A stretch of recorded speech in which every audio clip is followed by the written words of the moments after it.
Well, welcome everyone. We are so excited to be welcoming you to the Zoom or to the Facebook page, wherever you're tuning in from. We're so grateful you're with us. This is about to be an awesome 45 minutes of reflection together. I'm excited to introduce ourselves, but if you're just tuning in, please feel free to join us in the chat and share your name or your location, your role, and your cultural roots. Always fun to know where people are coming from, and also in North Carolina. And so just to start us off, I'll introduce myself. So my name is Elaine. I am the co-founder and executive director of LatinxEd. And with me, I am joined by the very fabulous Zamantha, who is our partnerships manager, who's also very responsible for the whole culmination of the Somos en Sí listening tour and the report. And so we're really grateful to have you here and to reflect with you, Zamantha, on that journey leading the charge on the ground.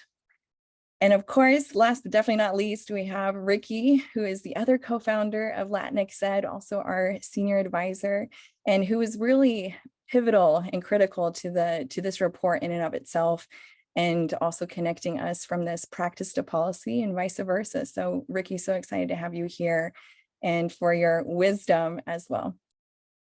Before we get started and get into the reflection, it's also helpful to kind of ground us with just the conversation we're going to have today. So first, like just another reminder, please introduce yourself. We'd love to know who's in the room. So please, whether it's in Facebook or in Zoom, we'd love to hear your voice. And the second disclaimer, if you will, is that you'll hear us say, read the report a lot today. This conversation is not necessarily like just we're going to break down the entire report, but it's really meant to highlight pieces that we think are also really important. We love the entire report. We hope you take time this week or whenever you can to sit down and really read through it, because there's a lot of really important information in there to reflect on. But today's really, think of it as a teaser, right? To be able to prime your mind as you get into the report, whether you have read it or not. The second piece or the third piece I want to lift up is that this conversation today, and we're so grateful that you've shown up today, this is a part one of a conversation we hope is ongoing with all the folks who are listening to this, and we can't wait to continue the conversation. So I just want to go ahead and say you're invited to the part two. We can't wait to continue this conversation with you. And last but definitely not least, just an important reminder that this report reflects the conversations we've been having the past year with our community across North Carolina. It's by all means, it's not an, I was like, let me trip up what we're saying. It's not an end all be all. There we go. It's not an end all be all. It's a starting point. And so that's something just to ground us with. There's plenty more to continue elaborating on and to diving into, but we're really excited to have a starting point for some critical conversations across our state. So that's my disclaimers. Zamantha, I want to invite you to the stage to just ground us as we get into our reflections. We'd love to hear more context around the listening tour for folks who this is their first time hearing about it, and then also kind of guide us into the report and the purpose of the report. Awesome. Thank you, Elaine. So yeah, for those that might be newer to what this listening tour was all about, it consisted of several in-person stops throughout North Carolina in places like Watauga, Lee, or Pitt County. And it also included virtual bilingual roundtables that brought many stakeholders together. All in all, we spoke to 250 incredible Latinx and allies, 51 of which devoted one-on-one time, sometimes for an hour-long interview, to discuss the critical needs that Latinx students and families face, as well as the critical resources and opportunities that they are either seeing or creating. So in over a year, we met representatives in 36 of 100 counties in North Carolina. It's truly been an honor to have shared this experience with you all.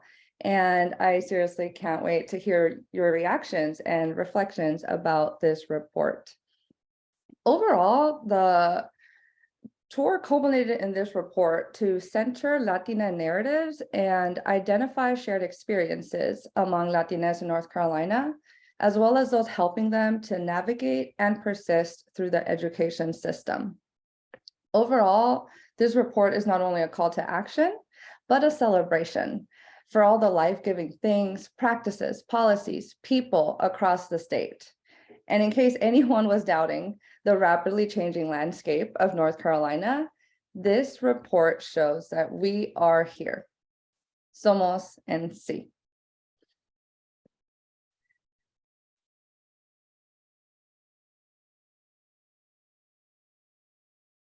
Thank you, Sam. And I'm like noticing the chat. Everyone, we got folks tuning in from Eastern North Carolina to the middle, from the Southwest area. Welcome. We're so excited to have you in this room, especially as we're going to talk about things that are relevant to the entire state. And so now that you've recapped the listening tours, Zamantha, too, if you could kind of set us up for the report and the purpose of the report. Excited to continue that piece. And let me add one more disclaimer too, is that I see people introducing themselves. Look at y'all follow instructions very well. I'm so happy to see. But also we'll be chatting. You'll kind of feel like you're eavesdropping on this conversation. So we'd love to hear your reactions too. If questions that you have, we might not be able to, just because of time, include all of those questions in this live, but we'd love to continue that conversation and reflect on that. So very open to that and excited to hear what y'all have to offer. And I just realized I passed it to you, Zamantha, but also Ricky, if you don't mind actually starting us off with this piece of like the report and the culmination of that piece. And it kind of is going to be able to ground us in the purpose, but also what your takeaway is to get the conversation going between the three of us.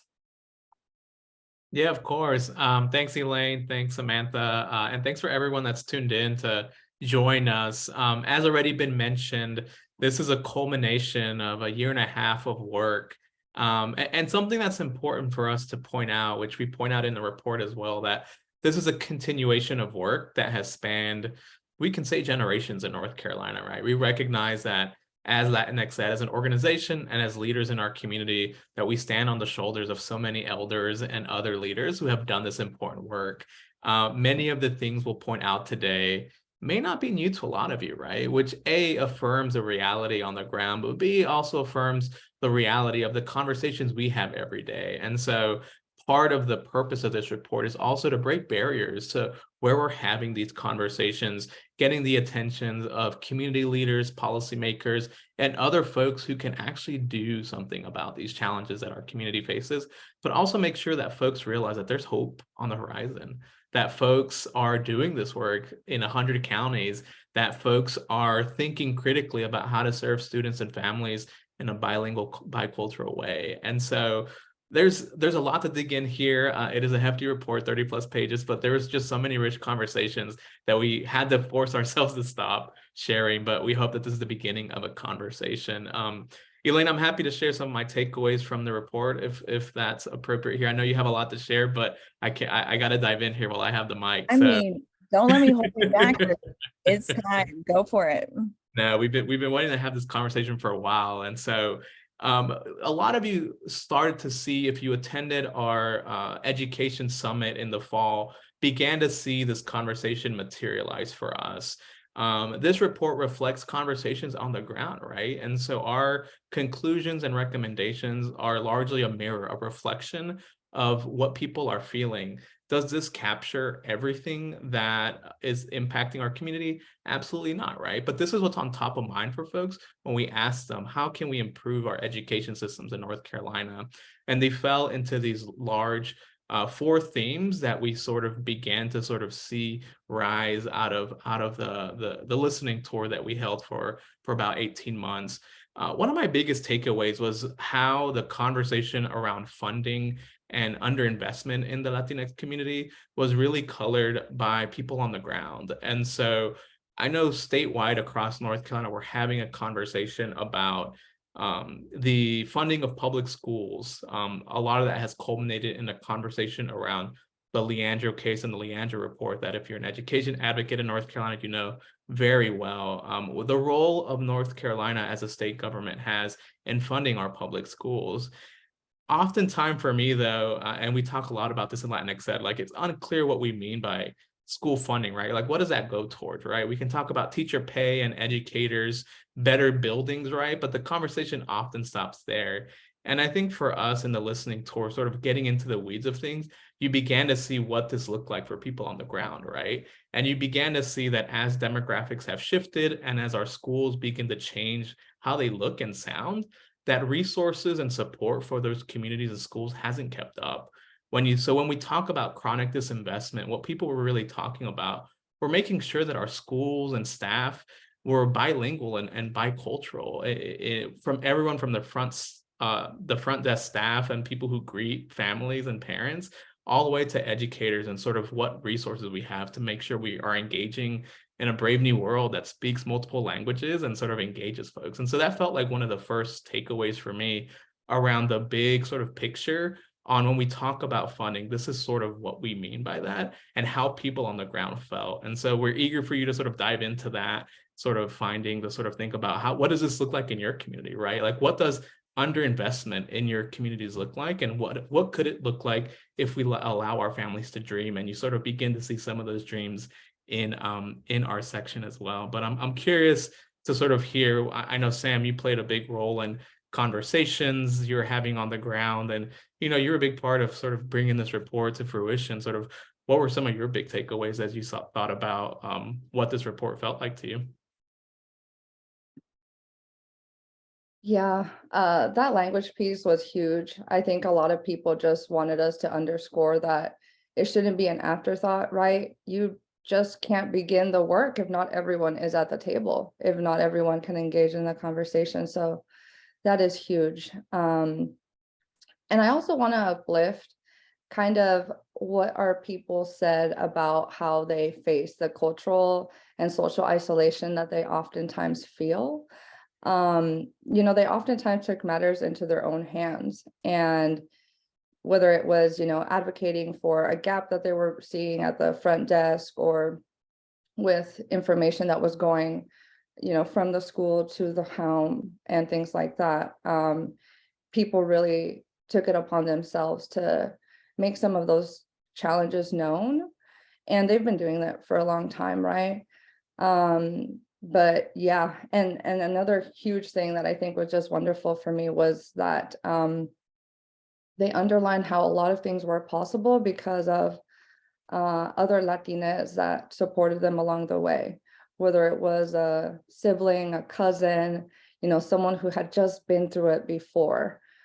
People in our community are really relying on that peer-to-peer support to navigate some of those barriers in their journey.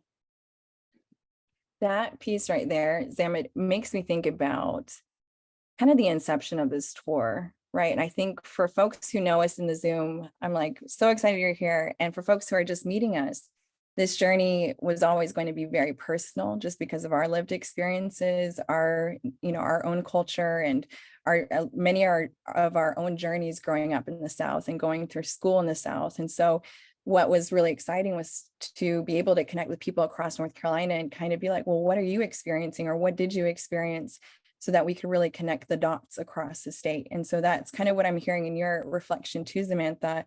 And I kind of want to take it to another thing to look forward to in the report is also spotlights of best practices, places where it is, we're making progress, that people have figured out ways to do things differently. And that was another part of the tour that I'm really grateful for, because it continues to show us that we have incredible leadership across the state.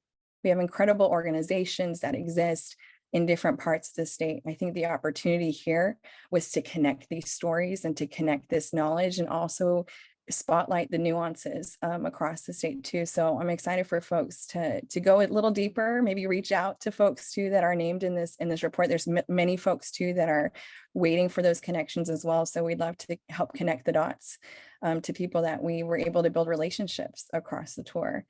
And I think that's the other piece. And then I'll turn it to you, Ricky, if you have any other thoughts to lift up here. But those relationships, what it takes to really listen. And we were, today is Valentine's Day. A lot of us are thinking about love, which is exciting. But also, like, this report in many ways reflects that love letter to our community, that we see you, we hear you.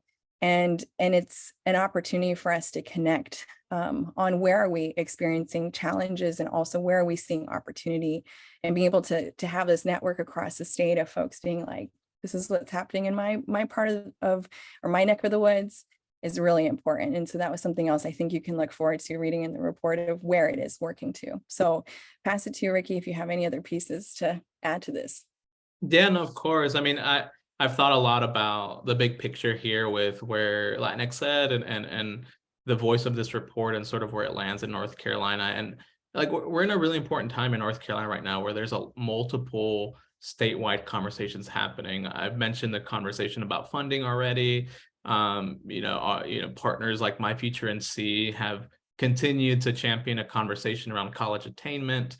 And the future of our community college and UNC system, right, and the role they play in making sure that there's enough people in North Carolina that have post-secondary credentials, right? And one of the big takeaways for me was in this section called, Puertas Cerradas, right? Like barriers to post-secondary education. And reality that we all know too well, right? But North Carolina cannot reach any of its goals unless it invests intentionally in the Latino community. And I think that conversation around post-secondary education is one that often happens in isolation for us, right? We talk, peer-to-peer, like counselor to counselor, educator to educator, and folks who are directly serving the immigrant or Spanish-speaking or Latino community.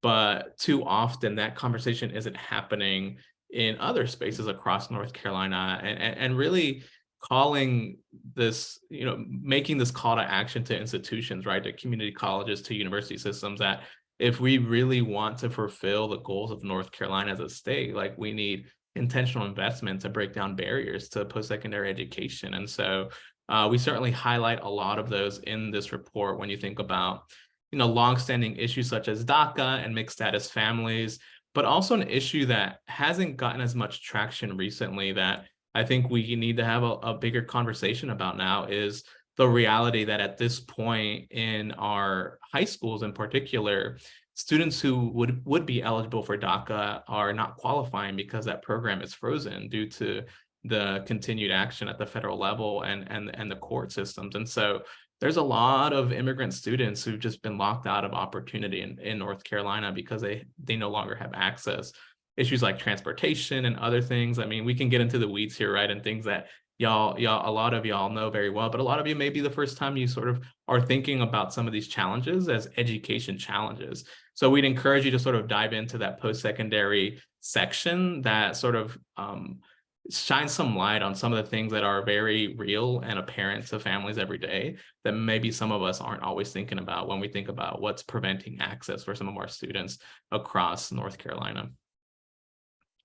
And what you're saying there makes me think about the complexity of these challenges. And I think that's something else we want you to wrestle with. Like there is this moment where you're going to see some technical solutions too that are going to be, do you have the resources? Do you have the skill sets? Do you have it in place to just make those decisions and run? And we're hoping that you're going to see those moments where it's like, oh, well, we could do this. We could do this at whether it's our school, our organization, or in our community, and can like take it and right. And then there's going to be this piece of like, these are some adaptive challenges and we have to treat them as such, right? Like, and also start back to what Ricky's saying, making intentional moves to really address these challenges, but set ourselves up for the long haul, right? That this is the change that we need to see. And so that's something else I think to read this report with that nuance of what are going to be the technical things that we can change and implement. There we go.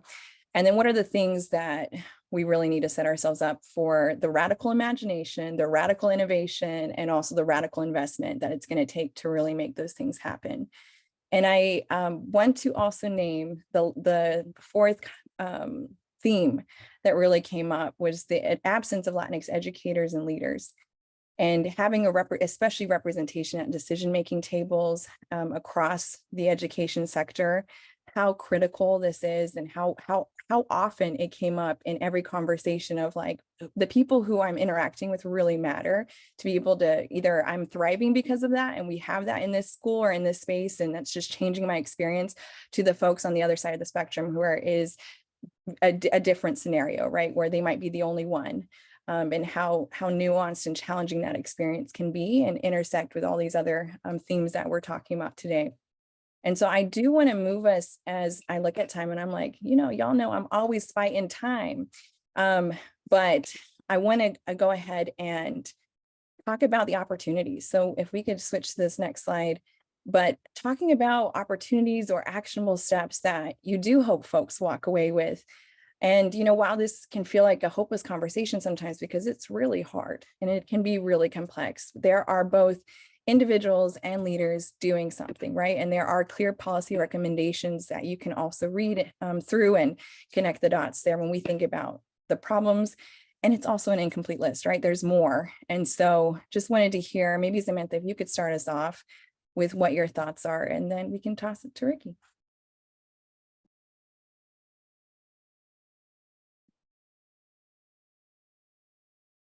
Yeah. So the question was some opportunities that people can look forward to, right? Reading in the report. I think the most obvious one, right, is that while this issue is urgent because so many of us are here and we've been here a long time, that poses an opportunity too, right?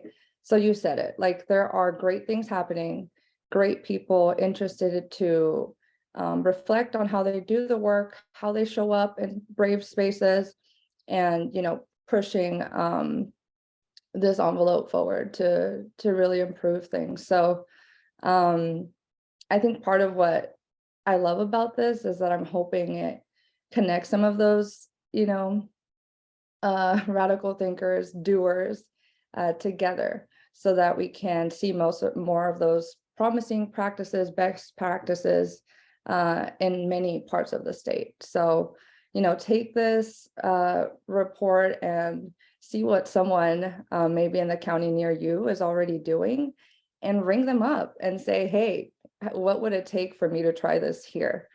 So yeah, I encourage you all to do that.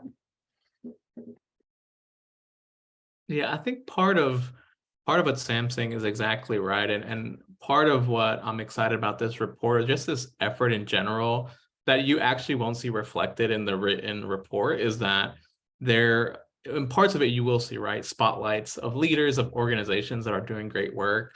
But if you could only see on the back end, right, like Zamantha has spreadsheets upon spreadsheets of people, of organizations, of initiatives that we learned about, that we sat down with and talked, that we just couldn't fit into this report without making it like 100 pages, right? And so that's part of what we're excited about this effort, right? That this is bigger than just something to read, right? For us, this initiative has always been about connecting our communities and being able to serve North Carolina when it comes to connecting the dots around a lot of critical conversations in education. So we recognize that we're not the only effort trying to connect the dots. And so one of our recommendations in the report is actually like, how do we help all the people connect the dots together, right? Like asset mapping efforts and other ways that allow us to really have a strong assessment of what's happening in North Carolina and what's working well. And so we're excited for you to dive into the recommendations towards the end of the report. That is one of a few recommendations we have. The recommendations for us felt like an opportunity to reflect on what we heard. So a lot of the solutions that you see posed by us are things that we heard on the ground, but it's also a culmination of all of our work over the last 7 years. When you think about the work that we've seen on the ground, working with families, with students, our work with policymakers, our work with colleges and universities and community colleges, that was sort of our best thinking in the moment around how can we begin to craft some solutions on some of the challenges that we're hearing in the community that remain so persistent in so many corners of North Carolina. So you'll see things from innovative programming that we've seen all the way to policy recommendations on things we need to be pushing our state policymakers in the General Assembly to make sure that we're creating a North Carolina that works for everyone. So we're excited for you to not just digest those recommendations and reflect on them, but also hear from you all, right? What's missing? Like, what would you propose as a recommendation or solution that may not be immediately apparent within the report? And how can we continue this conversation in your community? And so, yeah, lots to dig into there. And as Elaine said, we'll read the report. We promise that it'll be worth it. And we'd love to hear what you think about it. I want to also bring up this quote here because I think it's tying into what I'm hearing from both Zamantha and Ricky. But this is an important kind of question, also maybe a call to action that came up. And And I'm just going to read it for us. So, how often are people perceiving our community from a deficit and focusing on what we're missing, instead of leading the conversation with what are the best parts of our community and what do we bring to the table? And I think that is the essence here as well. Like we really want to challenge those deficit mindsets, right? That position our community as less than, or position each other as less than, and really lean into the asset side of our brain and pull out what are the best parts that we can offer, and what can we do with our time, our resources, our money with each other, and do that every day, right? And try to make these steps together. So this is also, again, this report's a love letter, and it's an invitation, right, to join us and to do this together, do this with others across, in your community and beyond. And that we believe that everyone has power and choice in this moment to be able to use this and take this to the next stage. So just want to name that. And we are coming up on time. We expected this time to be, brief, but hopefully impactful for you to get excited to read this report and to collaborate, whether it's with us or other community members. But really want to encourage you with some next steps here. So what are some easy things you can do to help keep this momentum going and growing? Is first to share that report. And we also have a special survey link that we would love to invite you to share your reactions to it. And in that report, it'll just give us your, it can be a quick reflection too, or if you'd like to go more in depth, we'd welcome that. But just your reaction to it, opportunities to continue this next chapter of the what's next, right? And number 2, emphasis, share your reflections, please, please, please, whether that's in the survey or even in a conversation or in a message, we love it. And last, but definitely not least, is this opportunity to schedule. We'd love to, this is part 1. So part 2 maybe looks like a cafecito. Maybe we're sitting down somewhere in North Carolina around a cup of coffee, and or maybe we're sitting down with you and your team to talk about some more nuances in this report and go even deeper. We'd really love an opportunity to continue to do this, because I think something else that is important to ground us with is that not one person, not one organization is responsible for all of this, right? And nor is that how we want to move. It's really about moving as a collective and figuring out the hard ways to do that, because it's challenging, right? To figure out ways that we can connect our strategies and connect together. And we believe it's worth the time to figure that out, and that we have a lot of hope that if we do that, we're going to see really important transformative change for our communities. And if we move to this next slide, and thank you so much.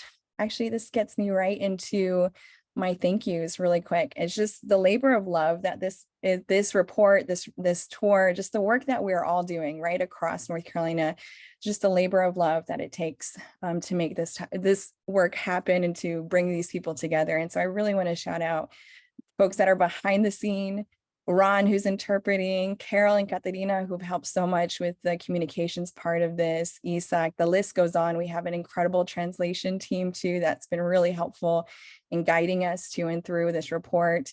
Thank you for your time and making sure that we're able to share this across the state. I also want to shout out Zamantha and Ricky and Milagro, who is not here, but also was so pivotal to this report and its culmination. So grateful for your time and your brilliance and your wisdom and just helping us. This is our first report too, y'all. So we love your feedback come through. But we've learned a lot in that process of putting these pieces together, and really grateful to have an incredible team and also an incredible board as well. And so I want to turn it over to Zamantha to also continue some thank yous as well. And also kind of talk about ways to continue the conversation, because Zamantha is going to be one of our first stops for you, and she'll be really critical to getting you plugged in and figuring out ways to continue. Yes, thank you all so much. I think it's worth mentioning that it wasn't always easy to talk about some of the things that came up, more negative turning points in our story. But it did bring us to who we are today, right? And I applaud you all for sharing and recognizing the value in sharing your story and contributing to this collective story, right? So thank you, participants. It really means the world. Thank you to other people who connected us to members of their local community, like our fantastic board members, our LatinxEd fellows, and of course our funders, right, who enabled this wonderful opportunity to happen. So huge thank yous all around. Lots of love being sent your way. We really appreciate you. And I definitely don't want the conversation to end here. So please, please, please visit my inbox, call us, follow us on social media, and don't only, submit your survey, but also share your reflections and your story on social media using some of our hashtags. So other people are aware of this work, and, we can continue to grow these conversations across the state. So thank you all so much. I think people were wondering how they could access this information, but if you're joining us here today, not only is it in the chat, but it'll also hit your inbox, so you can't miss it. It's going to be everywhere. And there's also going to be more, like we mentioned, more opportunities to engage, whether it's on a one-on-one or a group basis, but we also have the LatinxEd Summit coming up in September. So you're invited. Please come, please join us. It continues the conversation, but it's also an important opportunity to see people face to face coming together from across the state and continuing these conversations together and putting in even work together, right? And figuring out ways to advance our community. Ricky, I also want to give you some final words. Give us some inspiration, please. And also whatever else you got for us, I'll take it. And yeah, bring us home. We'd love to hear your reflections too. No, that's great. I'm just sort of lost in the chat here. I'm enjoying the chatter here. We will send, things out. It's on our website as well. There's plenty of ways to stay engaged, and we'll be sure that Zamantha gets this out to folks who registered to make sure that you have a copy of this presentation. Yeah, I mean, I echo the sentiment, right? In hearing and writing the report was tough, right? Because it is a reminder of the challenges that persist, but I remain hopeful in seeing how many folks are even here in this room with us today, right? Hungry to have this conversation, and now doing the hard work of taking this conversation back to your community. And so we already saw a willingness to do that through all of our work over the last 2 years. And we're excited to walk hand in hand and alongside everyone across North Carolina to make sure that we're having the tough conversations and making sure that at the end of the day, we know that this is all in service of advancing student success for all of our children and families. So we're excited to do that work alongside you and excited to see what you all share back with us as well. Yeah. It's exciting to be kind of in this moment where we're in the treetops and we're also on the ground too, in the grassroots. And so there's a lot of different ways that we can collaborate and connect with each other. And so Ricky also just kind of grounded us in that. And I just want to name that there's even more resources out here that we'd love to share with you, even including this report and beyond, whether it's through leadership development in our fellowship or through a college, when it comes to college access or post-secondary educational attainment, everything that's our college equal skills program. So there's other ways to connect too.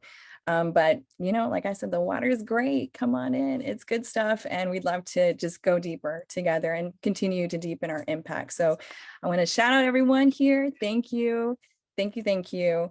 And keep your questions coming, and definitely take a moment to let us know how you feel in that survey. It'll be really helpful to get the conversation going. And that survey also serves as kind of your one-stop shop too, to give us your reflections and also sign up for a appointment with Zamantha, or just to get that, on the calendar. So that's another opportunity there. And thank you to Carol for dropping things in the chat. We appreciate you.